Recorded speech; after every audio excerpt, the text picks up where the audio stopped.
सब रेडी हैं? आप लोग रेडी हैं ना?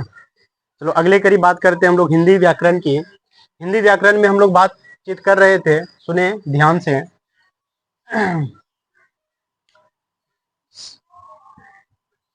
हिंदी व्याकरण, हिंदी व्याकरण में क्या चल रहा था? शब्द विचार। शब्द विचार ध्यान से सुने। शब्द विचार बहुत आराम से चलेंगे, टेंशन नहीं है। जो कमजोर से कमजोर छात्र और छात्रा है सभी समझ जाएंगे इसमें। तो वो शब्द विचार जो है मेनली ये 4 प्रकार के हैं। आप लोग सभी सुने होंगे कि ये शब्द विचार को कितने भागों में बांटा गया है? 4 भागों में। एक जो है इससे पहले जो क्लास हुई थी उनमें सारा बात कर चुके हैं। आज थोड़ा सा इसका नाम लिख लेते हैं। पहले है अर्थ के आधार पर। अर्थ के आधार पर 2 हैं, हम स्पीड में थोड़ा लिख रहे हैं। अर्थ के आधार पर 2 हैं, एक है सार्थक शब्द, एक सार्थक है और एक है निरर्थक। इसके बारे में अगर आप जानना चाहते हैं तो पिछले वीडियो में मैंने बता रखा है, आप उसे देख सकते हैं। दूसरा है व्युत्पत्ति के आधार पर। व्युत्पत्ति के आधार पर, व्युत्पत्ति के आधार पर कितने हैं? तो व्युत्पत्ति के आधार पर 3 हैं। व्युत्पत्ति के आधार पर कितने हैं? 3 शब्द हैं। तो एक है, इसी को कहते हैं रूढ़ शब्द, एक होते हैं यौगिक शब्द, यौगिक शब्द, और एक है यौगरूढ़ शब्द। यौगरूढ़ शब्द, इसके भी बारे में बातचीत हो चुका है। तीसरा आधार जो है शब्द का, तीसरा आधार जो है वो है स्रोत के आधार पर। वो है स्रोत के आधार पर, स्रोत या इसे उत्पत्ति भी कहा जा सकता है। स्रोत या उत्पत्ति के आधार पर, स्रोत या उत्पत्ति के आधार पर जो है ये है 4। कितने हैं? 4। यहीं से प्रश्न ज्यादा आते हैं। एक होता है तत्सम, दूसरा है तद्भव, और तीसरा है देशज, और चौथा है विदेशज। एक है तत्सम, दूसरा है तद्भव, तीसरा है देशज और चौथा है विदेशज। एक और आधार है शब्द का, एक और आधार है जो रूप के आधार, रूप बोला जाए या विकार के आधार पर, रूप या विकार के आधार पर शब्द जो हैं ये 8 हैं। ये 8 हैं, लेकिन भाग कितने हैं इसके? 2 भागों में बांटा गया है। एक है विकारी शब्द और एक है अविकारी शब्द। एक है विकारी, एक है अविकारी। इसकी संख्या 4 है, इसकी भी संख्या 4 है। इसमें कौन कौन आते हैं? तो इसमें पहला आते हैं संज्ञा, दूसरा आते हैं सर्वनाम, तीसरा आते हैं विशेषण, और चौथा आते हैं क्रिया। चौथा क्या आते हैं? क्रिया आते हैं। चौथा क्रिया आते हैं भाई। इसमें जो है, इसमें 4 हैं। एक पहला आता है इसमें क्रिया विशेषण। किसमें? अविकारी में पहला कौन आते हैं? अविकारी में पहला कौन आते हैं? क्रिया विशेषण। दूसरा कौन आते हैं? दूसरा इसमें आते हैं संबंधवाचक, जिसमें हम लोग जिसमें अंग्रेजी में इसको प्रीपोजिशन कहते हैं, प्रीपोजिशन। और इसको जो है ना अंग्रेजी में एडवर्ब कहते हैं। ठीक है, ये तो वर्ब हो गया, ये वर्ब हो गया, ये हो गया एडजेक्टिव हो गया।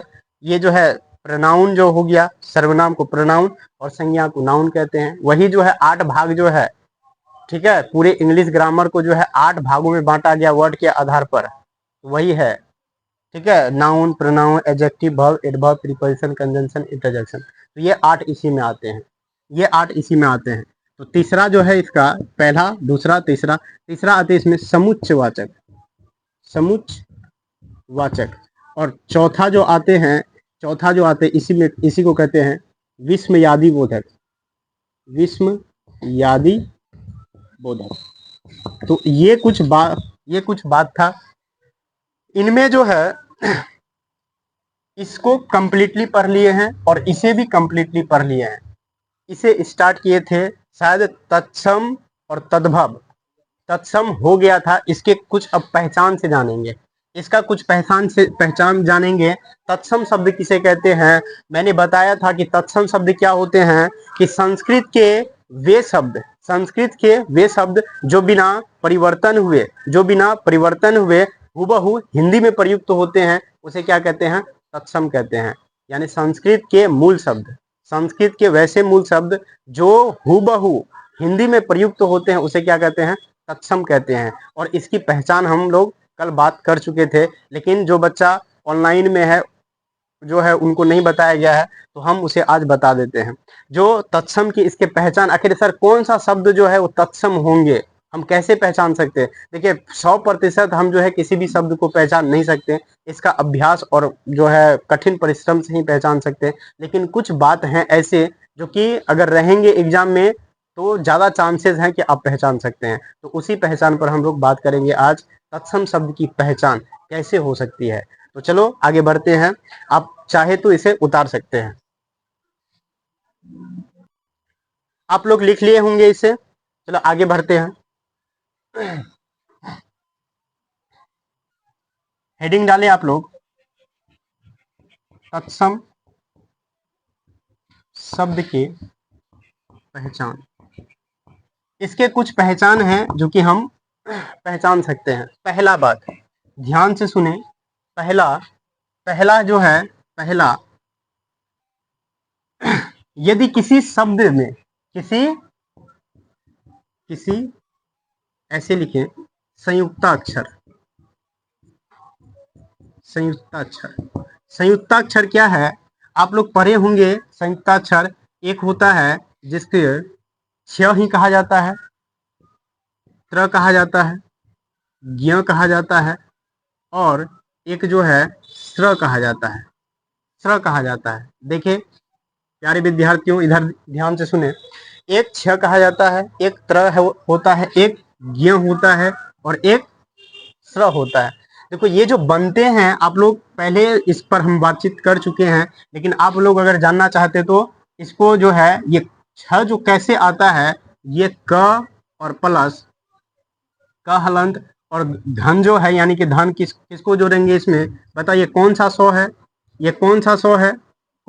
ये मूर्धान सौ है। कौन सा है? मूर्धान सौ। और इससे क्या बनता है? अक्षर बनता है। क्या बनता है? अक्षर बनता है। दूसरा जो है, दूसरा कौन सा है? त्र जो कैसे बनता है? तो त्र कैसे बनता है बताओ, त्र कैसे बनता है? कौन बताएंगे त्र कैसे बनता? तो और र, त और र से क्या बनता है? त्र। उसके बाद बताओ, तीसरा क्या है? ज्ञ। ज्ञ किससे बनता है? जौ और य से। जौ और य से क्या बनता है? ज्ञ। और ये स्र कैसे बनता है? तो तालावर्ष स्र और रौ से क्या बनता है? स्र। तो आप लोग ध्यान दें, यहाँ बहुत इंपॉर्टेंट बात है, बहुत इंपॉर्टेंट बात ये है, ध्यान से सुने। बहुत इंपॉर्टेंट ये बात है कि ये जो है, ये अक्षर जो है, इसको अक्षर या छ बोले आप, तो ये जितने भी शब्द हैं, ये चारों का चारों शब्द, किसी भी शब्द में ये चारों शब्द में कोई भी अगर आपको मिले तो समझ लेना अधिकांश शब्द को क्या होते हैं? तत्सम होते हैं। यानी कि इन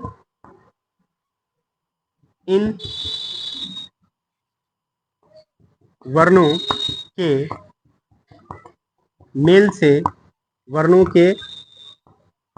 मेल से बना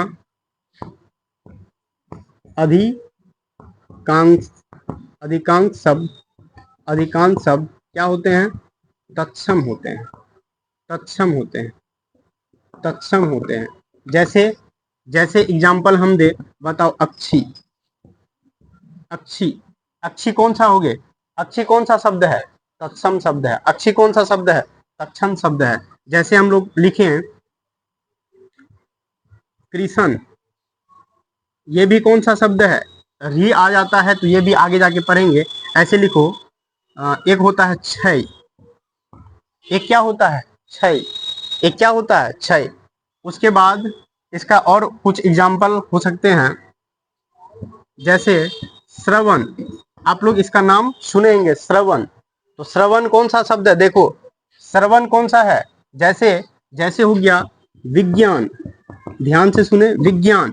तो विज्ञान यहाँ में आप देखें, विज्ञान ठीक है, ये कौन सा शब्द है, तो ईटीसी आप लगा सकते हैं। ठीक है, जैसे क्षत्रिय, क्षत्रिय, क्षत्रिय कौन सा शब्द है, क्षत्रिय कौन सा शब्द है, देखिए दोस्तों क्षत्रिय ये कौन सा, जैसे क्षति हो गया, ये अक्षी हो गया, क्षय हो गया, श्रवण हो गया, विज्ञान हो गया, क्षत्रिय हो गया, ये तमाम शब्द क्या है, ये तमाम शब्द जो है ये तत्सम शब्द है। ये क्या है, तत्सम शब्द। कैसे पहचाने कि सर ये सब वर्ण से पहचाने, अगर ये सब वर्ण दिखाई दे रहा तो एकदम वेरी गुड है, समझ लेना है कि अच्छा समझ में आ गया अब कि सर बताए हैं ये सब चीज, ये वाला शब्द अगर आ गया तो मारना है क्या, तत्सम शब्द। समझ में आया बात, पहला। दूसरा एग्जाम्पल बहुत महत्वपूर्ण एग्जाम्पल है, बहुत अति महत्वपूर्ण। दूसरा है ये, दूसरा ये है कि यदि आपका किसी भी शब्द में, देखो 3 शब्द ऐसे हैं जो कि हिंदी ग्रामर ने बनाया, 3 शब्द ऐसे हैं जो कि हिंदी ग्रामर ने बनाया और बाकी शब्द जो है संस्कृत से ही टू कॉपी हुआ है। ठीक है, 3 शब्द ऐसे हैं जो कि हिंदी ग्रामर अपना जो हिंदी ग्रामर है वो बनाया। वो कौन कौन से 3 शब्द हैं, 3 शब्द ऐसे कौन कौन है जो कि हिंदी ग्रामर ने बनाया, वो 3 शब्द ना बोले तो 3 वर्ण बोलो तो अच्छी बात है, तो शब्द तो बहुत हो सकते हैं, 3 वर्ण ऐसे हैं जो कि हिंदी ग्रामर ने बनाया। तो हिंदी ग्रामर 3 वर्ण कौन कौन से बनाए, तो आप लोग एक पढ़े होंगे कौन सा, कि सर ये वाला इसको कहते हैं 3 शब्द कौन कौन, तो पहला है 3 वर्ण, पहला है अनुनासिक, अनुनासिक बोलो, या तो इसी को ऐसे चंद्र बिंदु कहते हैं, पहले लिख देते हैं चंद्र बिंदु। चंद्र बिंदु जो है ये चंद्र बिंदु, चंद्र बिंदु आप लोग देखे होंगे इस तरह से होता है, इसका सिंबल किस तरह से होता है, चंद्र बिंदु। तो चंद्र बिंदु और 2 जो है, और 2 वर्ण जो हैं उसको कहते हैं द्विगुण, द्विगुण वर्ण, इसी को कहते हैं तारंजात वर्ण, तारंजात वर्ण, इसी को कहते हैं उत्क्षिप्त, उत्क्षिप्त वर्ण, उत्क्षिप्त वर्ण, उत्क्षिप्त, उत्क्षिप्त वर्ण, इसी को क्या कहते हैं, उत्क्षिप्त वर्ण, इसी को कहते हैं द्विगुण वर्ण, इसी को तारंजात वर्ण, इसी को क्या कहते हैं, उत्क्षिप्त वर्ण। और ये कौन कौन आते हैं, तो इसमें जो है एक जो है इसी में आते हैं रह और एक र, 2 र बड़ी जो र है, ये दोनों बड़ी र आते हैं, ये दोनों का दोनों बड़ी र जो यहाँ दिखाई दे रहा है, दो के नीचे में जो बिंदु लगाए नुक्ता चिन्ह लगाते हैं तो इसको क्या कहते हैं, अढ़व कहते हैं, इसी को अढ़व भी कहा जाता है। लेकिन हम लोग अपना भाषा में इसको जो है, जैसे हम लोग का दादा पढ़ाता था, इसको ढाविंड्रो, इसको ढासिंड्रो ऐसे कहा जाता था, ऐसे जो है कहा जाता था। तो ये जो है ये बड़ी रो है, इसे क्या कहते हैं, बड़ी रो। ये वाला और ये वाला 2 और एक चंद्र बिंदु, ये 3, ये तीनों का तीनों किसने आविष्कार किया, वो हिंदी ग्रामर ने किया, हिंदी व्याकरण ने किया। इसका आविष्कार किसने किया, हिंदी व्याकरण ने किया। ये हिंदी का है, ये ध्यान में रहिए, हिंदी का है। तो अब एक बात, तो हिंदी का है तो बता, अगर ये सब अगर बिंदु रहेगा, ये सब वर्ण रहेगा, तो हिंदी वो वर्ण रहेगा कि तत्सम रहेगा, तत्सम होगा कभी, तत्सम उसे कहते हैं जो संस्कृत का हुबहू रूप हो। तो यहाँ तो हिंदी ये बनाया तो हिंदी का नहीं होगा, इसीलिए हम यहाँ दूसरा पॉइंट लिख सकते हैं, यदि यदि किसी किसी शब्द में, यदि किसी शब्द में चंद्र बिंदु, ध्यान से सुने, चंद्र चंद्र बिंदु, चंद्र बिंदु का चिन्ह ऐसे होता है, चंद्र बिंदु, चंद्र बिंदु वर्ण से, यदि कोई शब्द, ऐसे लिखो, यदि किसी शब्द में, किसी शब्द में चंद्र बिंदु वर्ण हो, हो चंद्र बिंदु वर्ण हो, तो वह कभी कभी तत्सम नहीं होगा, कभी तत्सम, कभी तत्सम नहीं होगा। तो पहला तो ये पॉइंट। दूसरा सेकेंड पॉइंट, तीसरा बात ये है, तीसरा तारंजात वर्ण, तारंजात यानी कि बड़ी रहो और एक रह, वर्ण से बनने वाला शब्द कभी तत्सम नहीं होता, नहीं होता। जब नहीं होता सर क्या होता? जब नहीं होता, अगर तत्सम नहीं होता तो क्या होता? अगर तत्सम नहीं हो तो क्या होगा? तद्भव होगा। क्या होगा? तद्भव। तो अगर इससे जो है बनने वाला जो है ये कौन सा होगा? तद्भव होगा, तत्सम नहीं होगा। ये भी अगर किसी का मन में ऐसा सवाल है कि सर ये तो आगे आप तो बता ही दिए, यदि किसी शब्द में चंद्र बिंदु लगा है वो तत्सम नहीं होगा, तो क्या होगा? क्या होगा? तद्भव होगा। यदि किसी शब्द वर्ण में, यदि सॉरी वर्ण, यदि किसी शब्द में ऐसा वर्ण अगर मिला हुआ रहे तो वो कैसा होगा? वो तत्सम नहीं होगा। तो तत्सम नहीं होगा तो क्या होगा? तद्भव होगा। समझ में आया बात? तद्भव होगा। अगला जो है, अगला बात, अगला डी नंबर, क्या इधर कैमरा में दिखाई दे रहा है? नहीं दिखा रहे तो इतना आप लोग उतारे, इसके अभी करीब बात करेंगे। चलिए आगे चलते हैं हम लोग। दूसरी बात, एक बात और बताना था, सुने ध्यान से। ये उत्क्षिप्त वर्ण जो हैं, ये वाले वर्ण जो हैं, ध्यान से सुने आप लोग, ये वाले वर्ण जो हैं उत्क्षिप्त वर्ण इसे कहा जाता है। इसे कौन सा कहते हैं? उत्क्षिप्त वर्ण। ये वर्ण जो है, ये वर्ण से कभी भी किसी भी शब्द का शुरुआत नहीं होता। पहला बात, बहुत इंपॉर्टेंट बात है। अगर कहीं में लिख दिया जाए कि रेखा, तो ये सही है कि नहीं? ये रेखा सही है कि नहीं? अगर कहीं में तुमको लिख दे कि रेखा, ये सही है सही? नहीं। क्यों? क्योंकि ये शब्द से, ये दोनों का दोनों वर्ण जो है, ये दोनों वर्ण से किसी भी शब्द की शुरुआत नहीं होती। ये शब्द हो सकते या तो अंत में या तो बीच में, लेकिन शुरुआत में नहीं। इसलिए अगर हम बोले कि करबक, करोड़, देखो ठीक है, करबक में कहा आया? बीच में आए, यानी कि वर्ण की एक वर्ण के बाद ही आया। बताओ ये यहाँ कहाँ आया? अंत में। तो इसका मतलब ये कभी भी शुरुआत से स्टार्ट नहीं होता है। ठीक है, ये शुरुआत से नहीं होता है। ये कहाँ से होता है? ये तो अंत में होगा इसका प्रयोग, या तो इस वर्ण का प्रयोग कहाँ में होगा? बीच में। बीच में होगा, शुरुआत में नहीं होगा। कभी लिख देगा कि रेखा, निम्नलिखित में कौन सही है। अब 3-4 ऑप्शन दे दिया, अब पता चले इसी से स्टार्ट कर दिया है, और नहीं पढ़ेगा तो मारेगा घुलटनिया। ये सर आप पढ़ाई वो फंसा नहीं, आप पढ़ा के भेजे लेकिन फंसा नहीं, फंस गया दूसरा चीज, तो जानते रहोगे वो फिर वहां। तो इसीलिए सब चीज को सीखो। तो आप लोग इसको जो है बेहतरीन तरीके से सीख गए होंगे। अगला जो है नेक्स्ट बात जो है, अगला ध्यान से सुने आप लोग, अगला जो है नेक्स्ट बात वो है अनुस्वार। अनुस्वार, अनुस्वार जो है, यहाँ ध्यान से सुनो, अनुस्वार वर्ण। अनुस्वार क्या होता है? तो अनुस्वार का चिन्ह ऐसे होता है।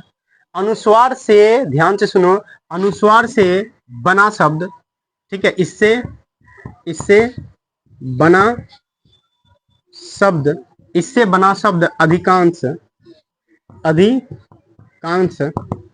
तत्सम होते हैं। तत्सम होते हैं। क्या होते हैं? तत्सम होते हैं। ध्यान से सुने, इससे जो है बना शब्द क्या होते हैं? तत्सम होते हैं। दूसरी, अधिकांश शब्द, ये नहीं कि सभी, अधिकांश शब्द। दूसरी बात, ये डी हो जाएगा। उसके बाद ई, पहचान ही चल रहा है, किसका पहचान? तत्सम का पहचान। दूसरा, इसे तत्सम शब्द में क्या होगा? आप ध्यान से सुने, तत्सम शब्द बोलने, लिखने व पढ़ने में, बोलने, लिखने, पढ़ने में थोड़ा क्या होगा? कठिन लगेगा। तत्सम शब्द बोलने, लिखने और पढ़ने में क्या लगेगा? कठिन लगेगा। तो तत्सम शब्द, तत्सम शब्द बोलने, लिखने तथा पढ़ने में कठिन लगेगा, या लगता है, या होता है, कठिन होता है। लास्ट आप ध्यान दें, लास्ट जो है ध्यान दें, बहुत इंपॉर्टेंट बात है। अभी बात पूरी नहीं हुई है। अभी एफ जो है, एफ का उदाहरण इसका एफ है ये, कि जैसे हम लोग जानते हैं कि री, एक री होता है, एक री होता है और एक लरी होता है। ध्यान से सुने, एक क्या होते हैं? लरी होते हैं। ठीक है, इनका प्रयोग हिंदी व्याकरण में होता है, हिंदी व्याकरण में होता है, हिंदी व्याकरण में करते हैं। लेकिन इन दोनों का प्रयोग जो है, इन दोनों का प्रयोग ये कहाँ करते हैं? ये संस्कृत में करते हैं। कहाँ करते हैं? संस्कृत व्याकरण में करते हैं। देखो ये थोड़ा थोड़ा बात जो है आपको बहुत दूर तक लेके जाएगा। ये जो है इसको कहते हैं ह्रस्वरी। इसको क्या कहते हैं? ह्रस्वरी। इसको क्या कहते हैं? दीर्घरी। इसको क्या कहते हैं? दीर्घरी। ठीक है, इसको दीर्घ कहते हैं, इसको लरी कहते हैं। ये दोनों का दोनों प्रयोग कहाँ में होते हैं? ये कहाँ में होते हैं? ये संस्कृत व्याकरण में, लेकिन इसका प्रयोग कहाँ में होता है? हिंदी व्याकरण। हाँ, री से, ध्यान से सुनो, री से प्रयुक्त होने वाले शब्द जो है वो हमेशा क्या होते हैं? तत्सम होते हैं। ठीक है, री से, ध्यान से सुने, री से बनने वाले बनने बनने वाले बनने वाले शब्द हमेशा हमेशा तत्सम होते हैं। देखो, आप लोग ग्रामर पढ़े होंगे इससे पहले, तो दो ही चीज पढ़ाया होगा। पहले क्या कि तत्सम शब्द एक जगह लिखो, तत्सम इसे कहते हैं, संस्कृत का मूल शब्द को तत्सम कहते हैं। तद्भव किसे कहते हैं? कि संस्कृत का बिगड़ा रूप, यानी कि तत्सम का बिगड़ा रूप तद्भव कहते हैं। दो तो उदाहरण लिखा दिया, बस खत्म। लेकिन अगर 10 ठो आ जाएगा तो अब तुम पहचान सकते हो कौन तत्सम है कौन तद्भव है। अब पहचान सकते, क्योंकि ये पहचान से, जैसे हम लिखें ऋषि, जल्दी बताओ, ऋषि क्या होंगे? ऋषि क्या होगा? तत्सम होगा। क्या होगा? तत्सम होगा। ठीक है, जैसे हम लोग लिख दिए ऋचाएं, ऋचाएं क्या होंगे? तत्सम होंगे। क्या होंगे? तत्सम होंगे। जैसे हम लिखें कृषक, बताओ कृषक क्या होंगे? री है ना इसमें, कृषक क्या होंगे? तत्सम होंगे। क्या होंगे? तत्सम होंगे। तो ईटीसी कर दो। तो ये सब क्या होंगे? तत्सम होंगे। ये सब क्या होंगे? तत्सम। तो अभी जो है ये तत्सम का बातचीत अभी पूरा नहीं हुआ है, तो और थोड़ा सा बात है। तो अगर इसे उतारे उसके बाद बताते हैं। चलिए, हम एक आध दो सवाल पूछते हैं अभी सभी से, देखते आप बता पाते हैं कि इसमें कौन है तत्सम शब्द। ठीक है, पहला सवाल आपके स्क्रीन पर, यानी बोर्ड पर, पहला सवाल।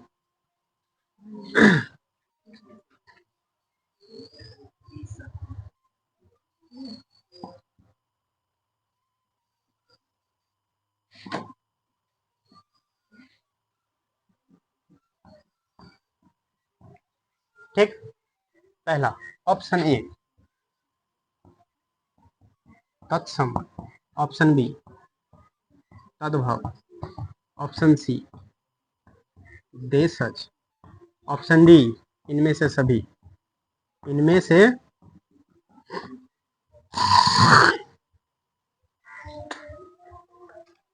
से सभी। बताओ कौन होंगे? सांप। बताइए, अब बताइए सही शब्द है कि गलत शब्द है? सांप है, सांप। बताइए गलत है कि सही है? पहले तो शब्द, अब हम लिख दिए तो बोला ऐसे नहीं कि सर ये सही है, ये गलत शब्द है। हम जान के लिखे कि तुम लोग पहचान पा रहा है कि नहीं। क्या सांप ऐसे होता है? तो नहीं सर, सांप ऐसे होता है। क्या होता है? सांप ऐसे होता है। यहाँ प होता है, यहाँ फ है। समझा कुछ बात? तो सबसे पहला कि सर यही सवाल गलत है।